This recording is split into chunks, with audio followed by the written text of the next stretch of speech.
Ah, the check engine light. You know that little pit in your stomach when it pops on? Well, what if you could know exactly what your car is trying to tell you?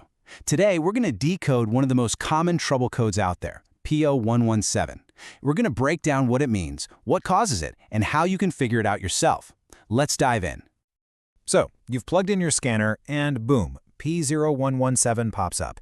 It sounds super technical and confusing, right? But trust me, what your car is trying to tell you is actually pretty straightforward. Let's break down the message.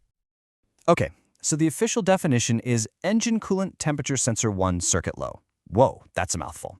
But you can forget all that jargon for a second. The only two words you really need to focus on are circuit low.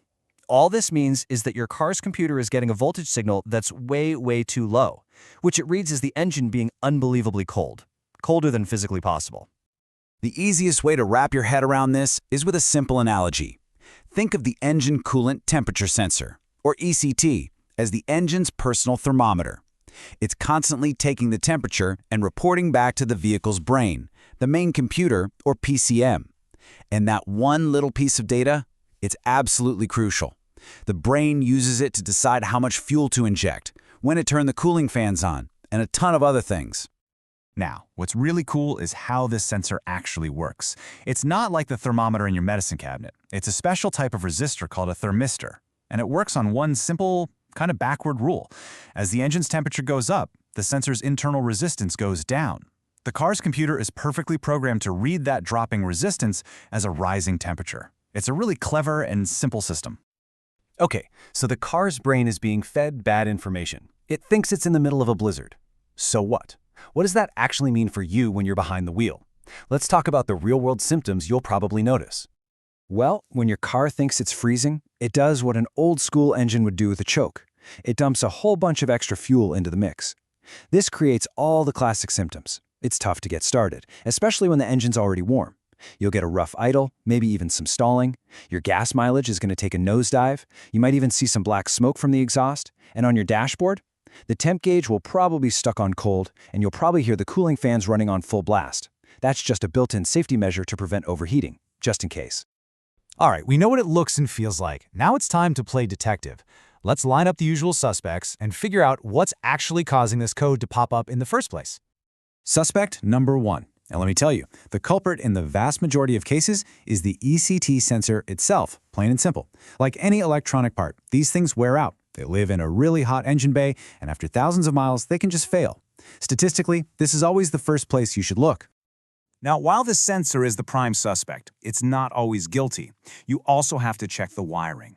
A short to ground, which just means a wire has rubbed through and is touching a metal part of the engine, will cause this code instantly. Other possibilities? Could be something as simple as low coolant or air in the system. Maybe the connector plug is just corroded or has a bent pin. A stuck open thermostat can cause issues too, but that's less common. And a bad computer? Well, it's possible, but it is so incredibly rare that you should rule out everything else first. Okay, enough theory. Let's get down to business.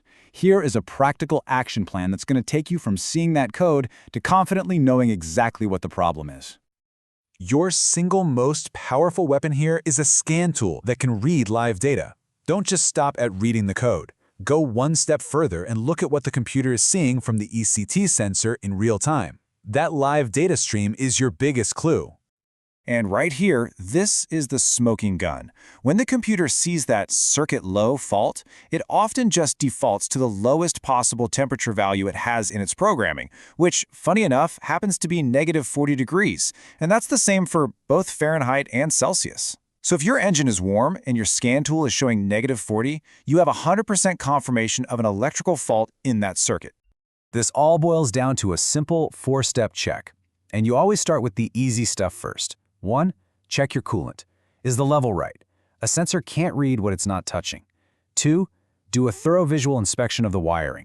Look for anything that's obviously frayed, melted, or damaged. 3. If that all looks good, it's time to test the sensor's resistance with a multimeter.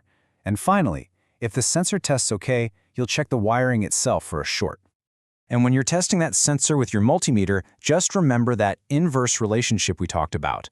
As the sensor warms up, you can even use a hairdryer to speed this up. You should see the resistance value, measured in ohms, steadily decrease.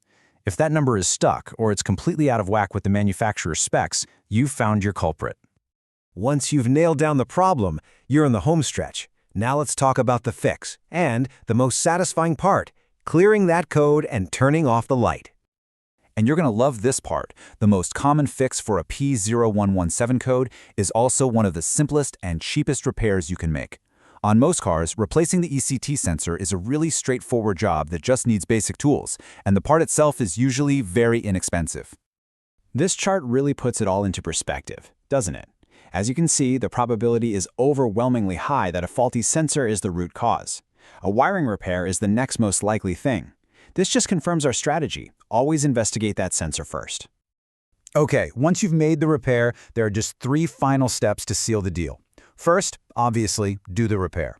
Second, grab your scan tool and erase the P0117 code from the computer's memory. And third, take the car for a nice test drive to make sure the fix was successful and that light stays off for good. And there you have it, the P0117 code completely decoded. See, by understanding not just the what, but the why, you can approach that check engine light with confidence instead of confusion. With this knowledge, the only question left is, what's the next challenge you're ready to tackle?